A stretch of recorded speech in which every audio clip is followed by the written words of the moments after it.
Amis, shalom bien-aimés, je vous salue de partout là où vous êtes, que notre Dieu vous soit favorable ce matin. Et je prie que, au début de tout ce que vous allez faire en cette journée, que la main d'Adonai vous accompagne.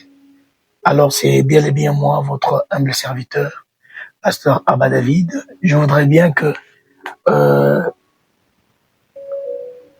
nous puissions profiter de ces instants, quelques poussières de minutes du temps que le Seigneur nous a accordé, afin de partager une petite pensée avec vous. Est-ce qu'on peut nous lire dans Proverbe 15, verset 2 jusqu'au 4e, jusqu'au 4e. Proverbe chapitre 15, verset 2 au 4e verset. Nous lisons dans le nom de Jésus. Rendons grâce à Dieu. La langue des sages rend la science aimable. La langue des sages rend la science aimable. Et la bouche des insensés répand la folie. Et la bouche des insensés répand la folie. Les yeux de l'Éternel sont à tout lieu. Les yeux de l'Éternel sont en tout lieu. Observant les méchants et les bons. Observant le méchant et le bon. La langue douce est un arbre de vie. La langue douce est un arbre de vie. Mais la langue perverse brise l'âme. Merci. Alors, est-ce qu'on peut acclamer pour la gloire de Dieu? Merci. Alors, bien-aimés, il faudrait savoir que le verset qu'on vient de nous lire, ou ce passage biblique-là, il a été écrit par Salomon, mais inspiré par l'Éternel. Proverbe chapitre 15, versets 2 à 4, nous montre que Salomon, au-delà de décrire tout ce qu'il a dit, en essayant un peu d'analyser ou encore de faire une analyse logique grammaticale des Écritures, nous avons compris une chose. Salomon voulait tout simplement nous conseiller que nous devons savoir comment articuler notre langue. Nous devons savoir comment manipuler notre langue. Parce que celui qui sait manipuler sa langue, il doit savoir que sa langue lui donnera la vie. Mais celui qui ne sait pas manipuler sa langue, peut-être qu'il y aura la mort qui sera au-devant de lui. Ou la destruction massive ou totale sera attachée à sa personne. Bien-aimé, ce matin, je voudrais d'abord te poser la question. Est-ce que sais-tu comment manipuler ta langue? Quand je parle de la langue, je fais allusion à la parole. Est-ce que sais-tu comment parler? Est-ce que tu parles d'abord du bien sur toi? Toi, ta bouche ne confesse que des mauvaises choses. Or, ce que tu confesses, c'est ce qui arrivera. Quand ta langue ne sait que manipuler, articuler le mal, parler du mal, sache qu'il n'y aura que de mauvaises choses qui vont à deux fois arriver ou se produire dans ta vie. Mais quand ta langue sait se tenir, sache que cette langue-là va engendrer que des bonnes choses. Voilà pourquoi je donne raison à Matthieu, frère Jacques. Matthieu dit, et c'est Jésus qui est en train de dire, il parle dans les 4 évangiles, c'est écrit, c'est en noir et blanc, c'est écrit là. Il dit que avant de parler, nous devons manipuler, filer notre langue tourner notre langue 7 fois. C'est-à-dire, tourner la langue 7 fois, c'est quoi? C'est prendre le temps de réfléchir avant de parler. Prendre le temps de raisonner avant de parler. Il y a beaucoup de gens, ils parlent seulement pour l'envie de parler. Surtout pour ceux-là qui sont spirituels, les gens qui ont atteint une dimension qu'on appelle haute level, c'est-à-dire une dimension de la spiritualité très élevée. Ils ne parlent pas bêtement parce qu'ils savent que la parole détient quelque chose. La parole détient un pouvoir. La parole détient une puissance. La parole détient un mystère que l'homme ne peut pas imaginer. Imaginez-vous, la terre était informe et vide, mais il avait fallu qu'un Dieu parle. Dieu n'a pas appelé les architectes chinois, ni les ingénieurs japonais, ni les, je ne sais pas, les maçons français. Mais Dieu a parlé.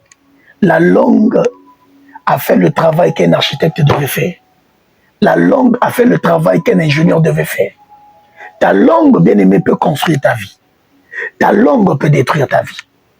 Ce matin, pour clore cette partie, j'aimerais te dire, veille sur ta langue. Et si tu parles du bien sur toi, sache que cela va se réaliser. Parce que la Bible me dit dans Proverbe 18, 21, la vie et la mort sont au pouvoir de la langue. Vous voyez? Donc pour vivre, il faut parler. Et si tu veux aussi mourir, tu ne peux que confesser cela. Alors, ne sois jamais de ceux-là, dans le rang de ceux-là qui confessent que du mal, qui ne parlent qu'en mal. En cette journée, je te prie, tu dois commencer maintenant à avoir l'habitude de bien parler sur toi, de bien tenir ta langue, devant tes enfants, devant ton mari, devant ta femme, même devant ta famille. J'ai l'habitude de dire aux gens qu'il n'y a pas une famille parfaite. Ouais. Chaque famille a des couacs. Mais même si on est issu d'une famille, je ne sais pas trop modeste, mais on peut toutefois utiliser notre langue, parler en faveur de la famille. Parce que de la même manière que Dieu avait parlé à l'humanité depuis la création, et les choses se sont produites, nous aussi nous pouvons parler, afin que la famille change de forme, change de statut. Donc ce matin, parle, tu dois parler. Tu dois parler. S'il y a quelque chose qui ne va pas dans ta vie, bien aimé, je te conseillerais de ne pas pleurer, parle. Voilà pourquoi nous allons parler en quelques minutes avec les hommes de Dieu. Ainsi qu'ensemble avec vous, bien aimés, nous allons parler. Et je voudrais que, lorsque tu suivras cette vidéo, que tu te dises que dorénavant, je dois parler. Et je dois savoir comment parler, comment tenir ma langue, comment utiliser ma langue. Parce que la langue qui confesse du bien, cette langue-là engendrera plutôt un arbre de vie. Mais la langue qui ne sait pas se tenir, oh là là, il n'y aura que des fléaux, que de malheurs, que, je ne sais pas, que des forfaits, que des difficultés, que de complications. Alors ce matin, pour terminer, j'aimerais que nous puissions confesser, déclarer. Je me souviens un jour, j'ai prêché sur un message, la confession qui engendre, la confession qui engendre la possession. Et ce matin, j'aimerais que ta confession puisse te faire engendrer une possession de quelque chose, la possession de quelque chose. Il y a des choses que tu dois posséder, mais pour les posséder, tu dois parler. Il y a des choses qui doivent se produire dans ta vie, se réaliser dans ta vie, mais tu dois parler. Parce que si tu ne parles pas, tu ne sauras pas obtenir ces choses-là. Est-ce qu'on peut parler? Amen. Alors j'aimerais que tu parles là où tu es. Ozoke nous répéter malobo le simanabiso. Loba tongwa lelo. Loba nazoloba. Loko lekela mwanzambe. De la même manière. Zamba loba ki. Ngape nazoloba. Alors pour vous qui n'écoutez pas le lingala, j'aimerais que vous repreniez ces paroles après nous. Dites ce matin, je parle en tant que la créature de Dieu. De la même manière que Dieu avait parlé au commencement ou à la création. Ce matin, en cette matinée, je déclare et je parle, je confesse afin de posséder ce qui m'appartient et ce qui me revient. Allez, commence à déclarer. Commence à déclarer. Parlons bien, parlons bien, parlons bien, parlons bien. Au nom de Jésus-Christ, au nom de Jésus-Christ, nous déclaré samedi à l'élo, nous déclaré que bolam, nous déclaré que des bonnes choses, nous déclaré que bolam, na vie nangai, ya mwasi nangai, ya bana nangai, ya libota nangai, ya église, na vie à bien-aimé nyonso, nous déclaré que des bonnes choses, nous déclaré que des bonnes choses, nous déclaré que des bonnes choses. Je déclare que des bonnes choses. Je déclare que des bonnes choses. Je déclare la bonne santé. Je déclare l'ouverture dans mes finances. Je déclare le miracle. Je déclare la positivité. Je déclare que des bonnes choses. Je déclare que alléluia, je vivrai dans la gloire. Je demeurerai dans la gloire. Je marcherai dans la gloire. Je déclare que des bonnes choses. Je confesse que ce qui n'a pas jamais existé dans ma vie, que cela existe. Au nom de Jésus. Au nom de Jésus. Au nom de Jésus. Je confesse que en bien. Je parle que en bien. Je déclare que en bien. Je déclare que en bien. Alléluia. Alors que Dieu vous bénisse. C'était là votre humble serviteur, le pasteur Abba David. J'étais pas seul, j'étais accompagné de l'évangéliste Jean-Jacques.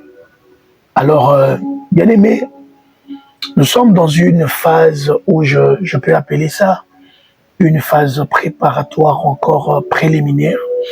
Nous sommes en train de nous préparer. Alors, nous sommes dans une phase où on a des préparatifs concernant la date du 17 août, là où on aura un grand événement qui est intitulé « Voici l'agneau ». Ça sera une première édition. Alors, donnez-moi la fiche, s'il vous plaît. Donnez-moi la fiche, je veux montrer. C'est dans le living. Alors, ça est là. Je crois que d'ici là, vous verrez ça dans toutes les rues ou encore toutes les avenues de Brazzaville, ainsi que dans tous les carrefours de Brazzaville. D'ici là, il y aura les affiches, les bâches. Je sais que par la grâce de Dieu, si le Seigneur nous accorde cette grâce bel et bien, alors vous verrez même des publicités par-ci, par-là. Alors, bien aimé, Genèse 49, verset 25 dit, c'est l'œuvre de l'Éternel, ton Dieu, qui te bénira. À deux fois, pour être béni dans la vie, on ne doit pas seulement travailler pour être béni, non. À deux fois, on doit servir le Seigneur. À deux fois, on doit se mettre au service de Dieu.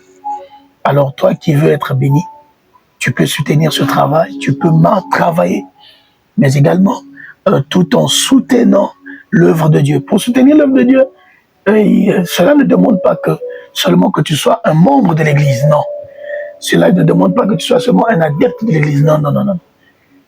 Peu importe ton rang social, peu importe ta confession, peu importe ta religion, peu importe ton statut, mais si Dieu te met à cœur de soutenir cette œuvre, parce que nous aurons besoin des podiums, besoin des choses, des chaises, des instruments pour la sono, beaucoup d'histoires, alors cela demande beaucoup de financement. Alors sur ce, nous avons un code, un numéro à vous communiquer afin que vous puissiez mettre la main dans la pâte. Nous sommes en train d'utiliser un numéro MTN, donc nous avons un compte Momo Pay. Alors on va nous communiquer ce code-là.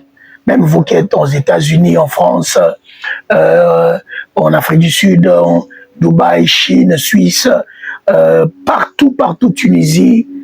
Là, je salue même tous mes fils et toutes mes filles de d'Alliance, ceux-là qui sont partout en RDC, Congo Brazzaville et de part et d'ailleurs. En tout cas, prenez ce code-là. Si vous voulez nous faire une transaction, alors vous allez faire la transaction à travers ce code-là. Donc, soyez un peu attentifs pendant que l'évangéliste va nous épeler les chiffres ou encore nous communiquer le code. Oui, évangéliste. 89 89 80 80 88 88 89 89 80 80 88. 88. Alors, je pense que le code a été communiqué. Alors, si le Seigneur Jésus ne revient pas, nous allons nous revoir d'ici là. Et portez-vous bien, que notre Dieu vous bénisse. Shalom à vous.